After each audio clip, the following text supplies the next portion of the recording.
O Guarani, de José de Alencar. Parte 2, capítulo 7. No precipício. Peri tinha parado para ver Cecília de longe. Aires Gomes ergueu-se, correu para o índio e deitou-lhe a mão ao braço. Afinal pilhei o Dom Caboclo, safa! Deu-me água pela barba, disse o escudeiro resfolgando. Deixa, respondeu o índio sem se mover. Deixa-te? Uma figa? Depois de ter batido essa mataria toda à tua procura, tinha que ver. Com efeito, Dona Lauriana, desejando ver o índio fora de casa quanto antes, havia expedido o escudeiro em busca de Peri, para trazê-lo à presença de Dom Antônio de Maris. Aires Gomes, fiel executor das ordens de seus amos, corria o mato havia boas 2 horas. Todos os incidentes cômicos possíveis ou imagináveis tinham-se como que, de propósito, colocado em seu caminho. Aqui era uma casa de marimbondos que ele assanhava com o chapéu e o faziam bater em retirada honrosa, correndo a todo o estirão das pernas. Ali era um desses lagartos de longa cauda que, pilhado de improviso, se enrolara pelas pernas do escudeiro com uma formidável chicotada. Isto sem falar das urtigas e das unhas de gato, cabeçadas e quedas, que faziam o digno escudeiro a renegar-se e maldizer da selvageria de semelhante terra. Ah, quem o dera nos tojos e charnecas de sua pátria! Tinha, pois, Aires Gomes razão de sobra para não querer largar o índio, causa de todas as tribulações por que passara. Infelizmente, Peri não estava de acordo. Larga, já te disse! Exclamou o índio, começando a irritar-se. Tem santa paciência, caboclinho de minha alma. Fé de Aires, não é possível. E tu sabes, quando eu digo que não é possível, é como se a nossa madre igreja...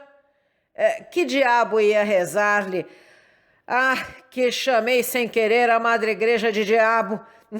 Forte heresia. Quem se mate a tagarelar dos santos com esta casta de pagão...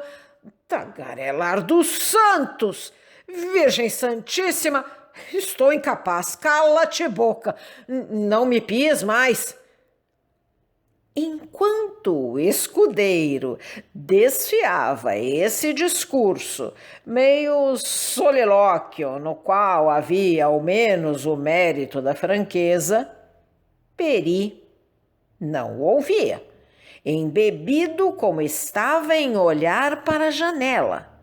Depois, desprendendo-se da mão que segurava-lhe o braço, continuou o seu caminho.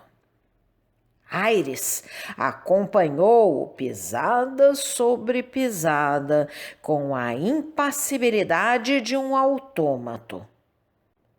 Que vens fazer? Perguntou-lhe o índio.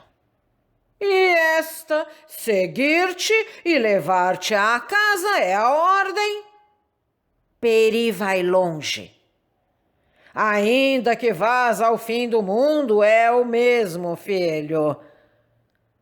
O índio voltou-se para ele com um gesto decidido. Peri não quer que tu o sigas. Lá quanto a isto, mestre Bugre, perdes o teu tempo. Por força ainda ninguém levou o filho de meu pai, que bom é que saibas. Foi homem de faca e calhau. Peri não manda duas vezes. Nem Aires olha atrás quando executa uma ordem. Peri, o homem da cega dedicação, reconheceu no escudeiro o homem da obediência passiva. Sentiu que não havia meio de convencer este executor fiel. Assim, resolveu livrar-se dele por meio decisivo. Quem te deu a ordem? Dona Lauriana. Para quê? Para te levar à casa.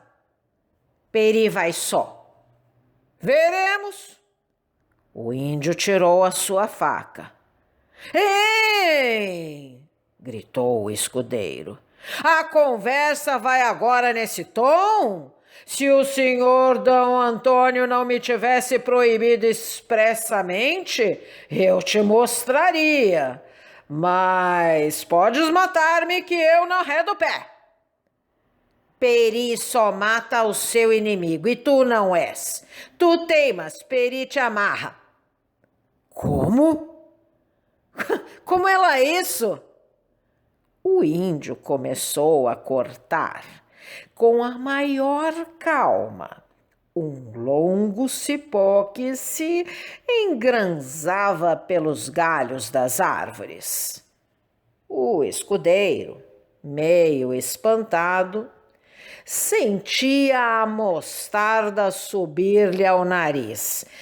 Esteve quase não quase atirando-se ao selvagem. Mas a ordem de Dom Antônio era formal. Via-se, pois, obrigado a respeitar o índio. O mais que o digno escudeiro podia fazer era defender-se valentemente. Quando Peri cortou umas 10 braças do cipó que ia enrolando ao pescoço, embainhou a faca e voltou-se para o escudeiro, sorrindo. Aires Gomes, sem trepidar, puxou a espada e pôs-se em guarda, segundo as regras da nobre e liberal arte do jogo de espadão que professava desde a mais tenra idade. Era um duelo original e curioso, como talvez não tenha havido segundo. Combate em que as armas lutavam contra a agilidade e o ferro contra um vime delgado. Mestre cacique, disse o escudeiro, rugando o sobrolho, deixa-te de partes, porque, palavra de Aires Gomes, se te encostas, espeto-te na durindana.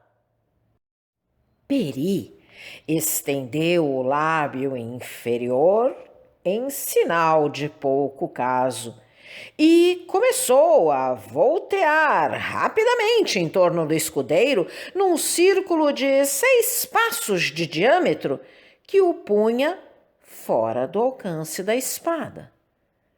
A sua tensão era assaltar o adversário pelas costas.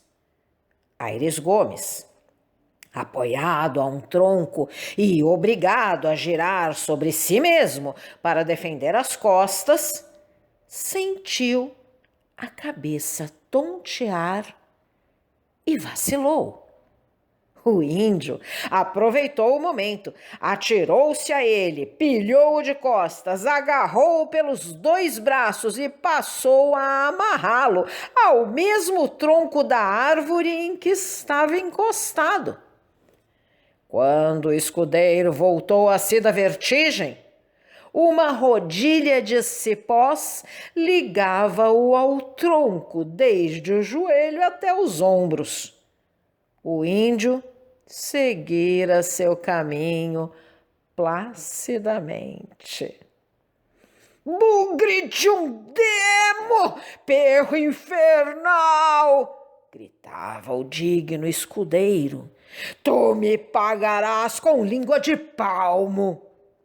Sem prestar a menor atenção à ladainha de nomes injuriosos com que o mimoseava Aires Gomes, Peri aproximou-se da casa.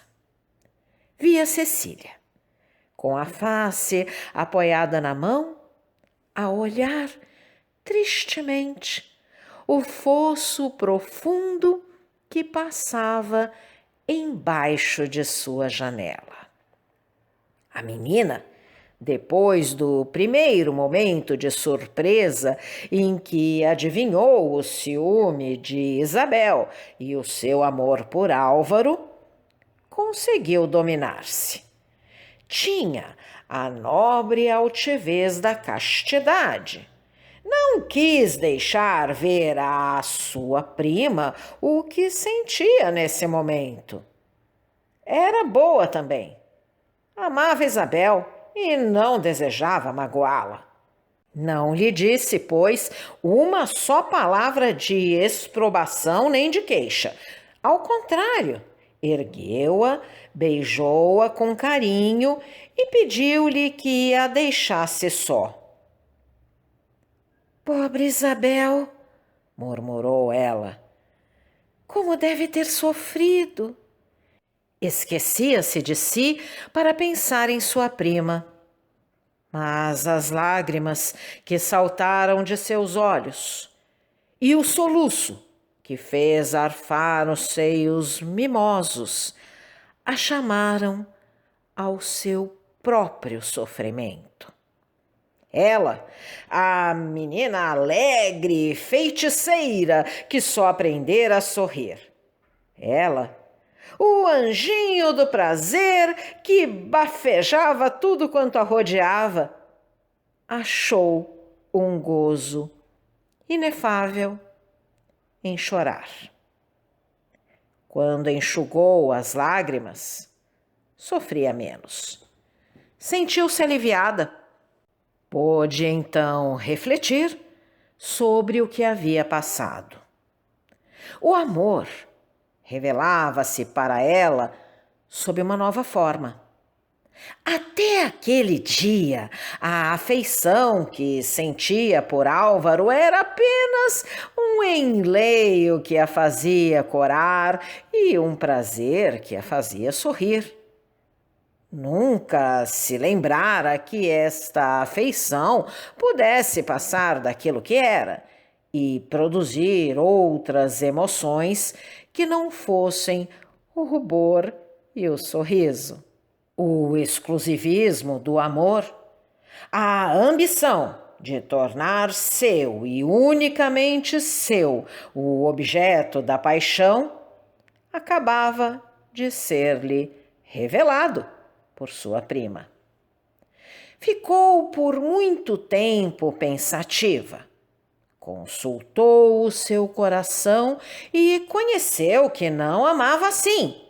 Nunca a afeição que tinha a Álvaro podia obrigá-la a odiar sua prima, a quem queria como irmã. Cecília não compreendia essa luta do amor com os outros sentimentos do coração. Luta terrível, em que quase sempre a paixão vitoriosa subjuga o dever e a razão. Na sua ingênua simplicidade, acreditava que podia ligar perfeitamente a veneração que tinha por seu pai, o respeito que votava à sua mãe, o afeto que sentia por Álvaro, o amor fraternal que consagrava a seu irmão e a Isabel, e a amizade que tinha a Peri. Estes sentimentos eram toda a sua vida. No meio deles, sentia-se feliz. Nada lhe faltava. Também nada mais ambicionava. Enquanto pudesse beijar a mão de seu pai e de sua mãe, receber uma carícia de seu irmão e de sua prima, sorrir a seu cavalheiro e brincar com seu escravo, a existência para ela seria de flores. Assustou-se, pois, com a necessidade de quebrar um dos fios de ouro que teciam os seus dias inocentes e felizes. Sofreu com a ideia de ver em luta duas das afeições calmas e serenas de sua vida. Teria menos um encanto na sua vida, menos uma imagem nos seus sonhos, menos uma flor na sua alma. Porém, não faria a ninguém desgraçado e, sobretudo, a sua prima Isabel, que às vezes se mostrava tão melancólica. Restavam-lhe suas outras afeições. Com elas, pensava Cecília, que a existência ainda podia sorrir-lhe. Não devia tornar-se egoísta. Para assim pensar, era preciso ser uma menina pura e isenta como ela. Era preciso ter o coração como recente botão, que ainda não começou a desatar-se com o primeiro raio do sol. Estes pensamentos adejavam ainda na mente de Cecília, enquanto ela olhava, pensativa, o fosso, onde tinha caído o objeto que viera modificar a sua existência. Se eu pudesse obter essa prenda, dizia consigo, mostraria a Isabel como eu a amo e quanto a desejo feliz. Vendo sua senhora olhar tristemente o fundo do precipício, Peri compreendeu parte do que passava no seu espírito. Sem poder adivinhar como Cecília soubera que o objeto tinha caído ali, percebeu que a moça sentia por isso um pesar. Nem tanto bastava para que o índio fizesse tudo a fim de trazer a alegria ao rostinho de Cecília. Além de que já tinha prometido a Álvaro endireitar isto, como ele dizia na sua linguagem simples. Chegou-se ao fosso. Uma cortina de musgos e trepadeiras, lastrando pelas bordas do profundo precipício, cobria as fendas da pedra. Por cima, era um tapete de verde risonho sobre o qual adejavam as borboletas de cores vivas. Embaixo, uma cava cheia de limo, onde a luz não penetrava. Às vezes, ouviam-se partir do fundo do balseiro os silvos das serpentes, os pios tristes de algum pássaro que, magnetizado, ia entregar-se à morte, ou o tanger de um pequeno chocalho sobre a pedra. Quando o sol estava a pino, como então, via-se entre a relva, sobre o cálice das campânulas roxas, os olhos verdes de alguma serpente ou uma linda fita de escamas pretas e vermelhas enlaçando a haste de um arbusto. Peri pouco se importava com estes habitantes do fosso e com o acolhimento que lhe fariam na sua morada. O que o inquietava era o receio de que não tivesse luz bastante no fundo para descobrir o objeto que ia procurar. Cortou o galho de uma árvore que, pela sua propriedade, os colonizadores chamaram candeia. Tirou o fogo e começou a descer com o facho aceso. Foi só nessa ocasião que Cecília, embebida nos seus pensamentos, viu defronte de sua janela o índio a descer pela encosta. A menina assustou-se, porque a presença de Peri lembrou-lhe de repente o que se passara pela manhã. Era mais uma afeição perdida. 2 laços quebrados ao mesmo tempo. 2 hábitos rompidos, um sobre o outro. Era muito. 2 lágrimas correram pelas suas faces, como se cada uma fosse vertida pelas cordas do coração que acabavam de ser vibradas.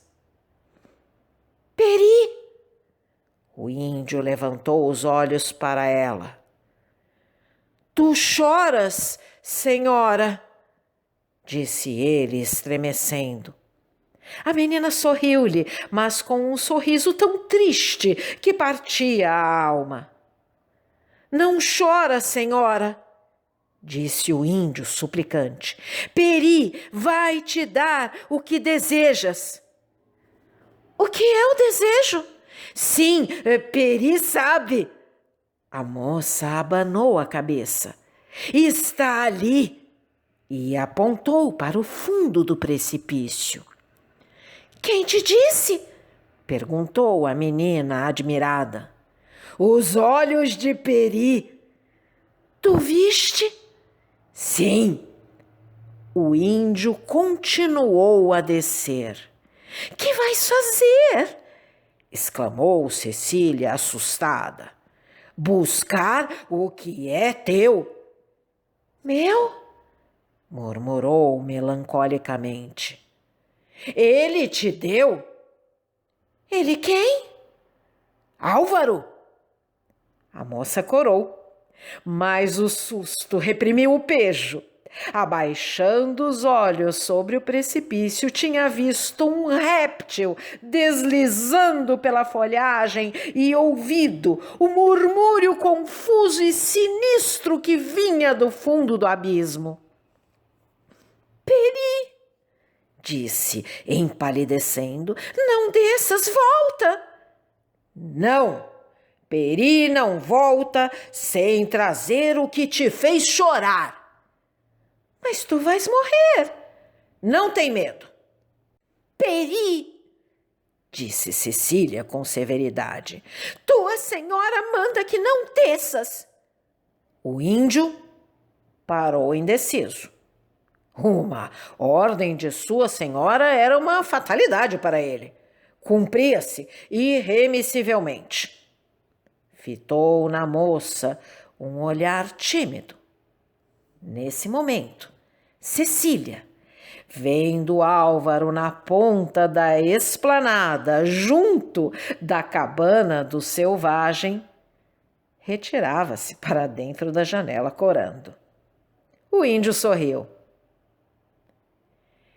Peri desobedecera à tua avó, senhora, para obedecer o teu coração. E o índio desapareceu sob as trepadeiras que cobriam o precipício. Cecília soltou um grito e debruçou-se no parapeito à janela. Se você gostou desse áudio, deixe seu like, compartilhe, deixe também seu comentário e se inscreva no canal, ativando o sininho para ser avisado dos próximos vídeos. Um grande abraço e até a próxima!